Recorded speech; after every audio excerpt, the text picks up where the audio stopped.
புசியானந்துக்கு சப்பார்டினேட்டா யாரெல்லாம் இருக்க முடியுமோ அவங்க தான் அங்க இருக்க முடியும். ம், ம். அந்த வகையில நிர்மல்குமார், ஆதவர்ஜுனா பண்றவங்க புசிக்கு சப்பார்டினா இல்ல சார், இப்ப இருக்காங்க. பேசும்போது கூட பார்த்தீங்கன்னா, என் தலைவன் மேல கைய வச்சு பாருங்க, தொட்டு பாருங்க, வீட்டுக்கு வந்து பாருங்கங்கிற மாரி ஒரு ஒரு மாரி சவால் விடுறாரு. இதெல்லாம் என்ன ஒரு இந்த மாதிரி எமோஷனலா பேசுறவன்லாம் நிற்க மாட்டான். தலைவன்னு சொல்றவனே அடுத்த கணம் வந்து இந்த ஜோக்கரையா நான் தலைவனா ஏத்துக்கிட்டேன். இவன் ஒரு கேடுன்னு பேசுவாங்க. இது வந்து ஒரு போலித்தனமான ஒரு செயற்கையான பேச்சு. ம்.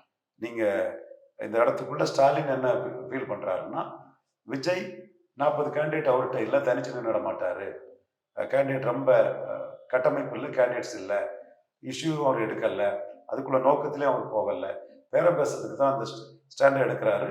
அப்படி ஒரு பேரம் பேசி அவர் அதிமுக பாஜக அணியில போறதுக்கு வாய்ப்பு உண்டு.